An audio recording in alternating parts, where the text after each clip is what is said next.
Trecker. Was fällt dem Messerfan dazu ein?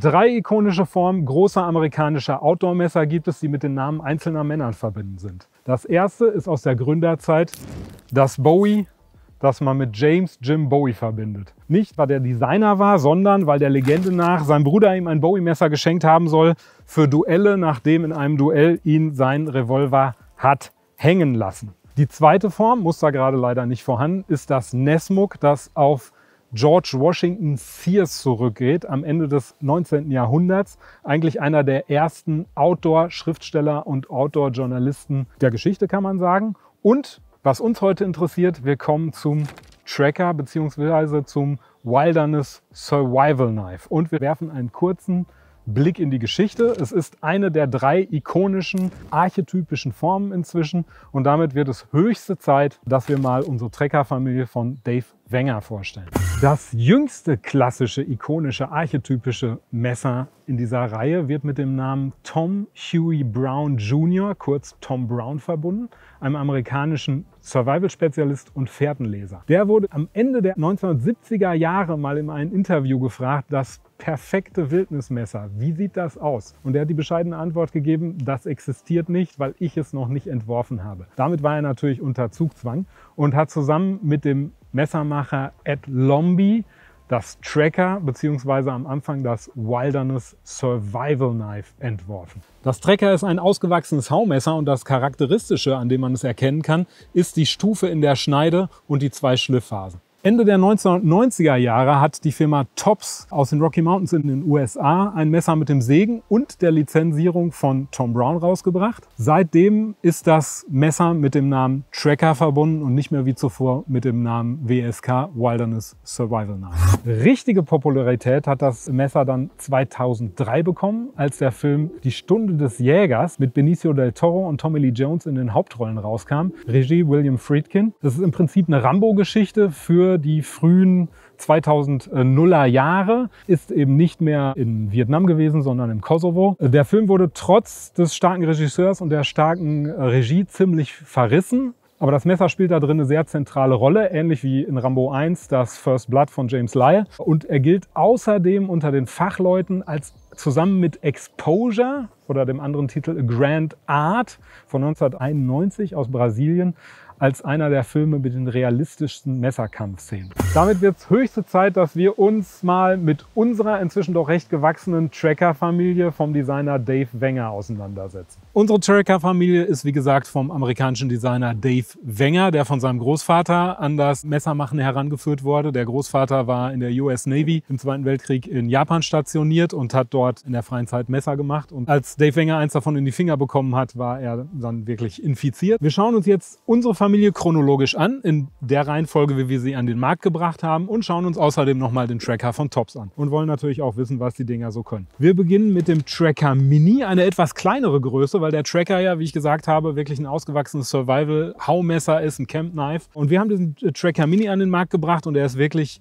eingeschlagen wie eine Bombe. Das Besondere beim Tracker ist halt diese Stufe und die zwei Schliffzonen. Vorne haben wir einen leicht balligen Schliff und im hinteren Bereich, wo man die Kraft beim Schnitzen draufbringen kann, haben wir einen sehr feinen Schliff, einen Hohlschliff. Und so kann man mit diesen beiden Zonen arbeiten. Der Mini-Tracker hat relativ wenig Masse, um ihn wirklich direkt als Haumesser zu benutzen. Das funktioniert nicht. Aber man kann natürlich batonen. Ich habe hier jetzt kein Rundholz, hier gilt Leben in der Lage. Dann machen wir uns hier ein Kantholz bzw. einen Holzscheit ein bisschen rund, damit es angenehm in der Hand liegt. Das geht eben wunderbar mit diesem scharfen Teil, mit dem, ja, scharf sind sie beide, also mit dem hohlgeschliffenen Teil natürlich mit dem schärferen Teil. Und dafür hat das Tracker, auch das Mini-Tracker, schon eine ausreichende Länge. Zack, wir sehen, das funktioniert ziemlich gut. Das zweite im Bunde war das Mini-Tracker. Das Mini-Tracker, da ist natürlich mit Masse in der Klinge überhaupt nichts mehr, aber hat eben auch diese beiden Schliffzonen, also vorne für gröbere Arbeiten, hinten den Hohlschliff für feinere Arbeiten, hat in der Größe wieder ganz andere Vorzüge und Qualitäten. Zum Beispiel kann man beim Kochen am Feuer draußen gut damit aufs Brett schneiden als behelfsmäßiges Kochmesser und hat hinten trotzdem die schöne dünne Schneide. Außerdem sieht es recht ja, archaisch aus. Bei mir im Bogensportverein haben einige Leute das eben, um Pfeile auf dem Parcours, wenn sie verschossen sind, aus Bäumen rauszuarbeiten. Dafür ist die Spitze eben relativ kräftig. Erst als drittes Messer kam eigentlich die Ursprungsgröße des Trackers. Das ist jetzt schon eher ein richtiges Haumesser. Da geht es auch ohne Batoning, je nach Größe des Holzes natürlich.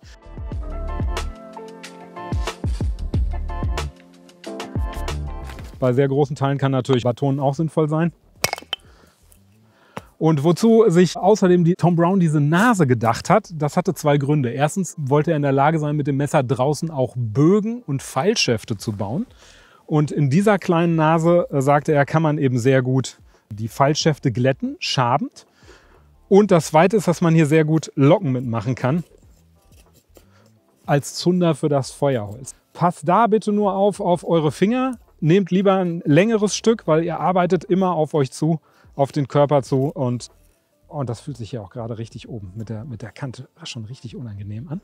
Aber die Locken macht es eben entsprechend gut. Das letzte im Bunde ist der Tracker Folder. Das ist mal was komplett anderes. Das war die Idee von einem amerikanischen Großkunden, der auch bereit war, sofort mit einer Stückzahl X im Wort zu sein. Und damit war das Projekt auf jeden Fall darstellbar. Und so haben wir auch dieses kleine schöne Ding, hat vergleichbare Vorzüge wie das Micro-Tracker, ist eben nur ein Folder und damit noch praktischer mitzunehmen. Die Familie der feststehenden Tracker ist durchgängig aus 1095 Kohlenstoffstahl, schockelastisch. Der Folder bildet die Ausnahme hier. Das ist der einzige aus rostfreiem Stahl und zwar aus 154 cm, weil das Messer auch speziell für den amerikanischen Markt gedacht war und die Amerikaner natürlich auch gern ihre eigenen Stähle haben. Jetzt wollen wir uns das Ganze mal im Vergleich ansehen zum Tops Tracker.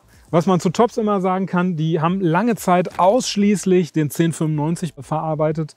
Und da muss man wirklich sagen, es gibt kein Unternehmen auf der Welt, glaube ich, was diesen Stahl dermaßen im Griff hat von der thermischen Behandlung her wie Tops. Ist natürlich deutlich teurer, wird 100% in den USA gefertigt und Tops ist immer wirklich perfekt verarbeitet. Was mich relativ wundert am Tracker von Tops ist, dass er eigentlich von der Ursprungsvariante des Wilderness Survival Knife vom WSK von Tom Brown relativ weit entfernt ist, obwohl es den Namen von Tom Brown trägt. Man sieht im direkten Vergleich, dass die Nase wirklich nur sehr schwach ausgeformt ist. Das ist das eine. Und das zweite ist, dass es auch keine zwei Schliffzonen hat.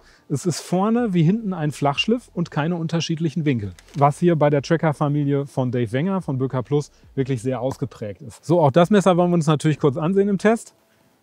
Ja, also das macht es natürlich. Masse hat es ordentlich, schöne Rückenstärke auch. Ansonsten wollten wir uns nochmal das Stöckefedern ansehen. Tatsächlich, auch das geht mit der Nase, wobei hinten bei den Böker Plus der Hohlschliff eben entsprechend einen flacheren Winkel hat und damit die noch ein bisschen besser zieht. Aber bei Tops, es hat eine schöne Handlage, es hat ordentlich Masse und es hat natürlich die sensationelle Verarbeitung von Tops.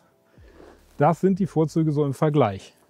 Mich würde interessieren, welches von diesen Messern euch am besten gefällt und womit ihr draußen arbeitet oder respektive am liebsten arbeiten würdet.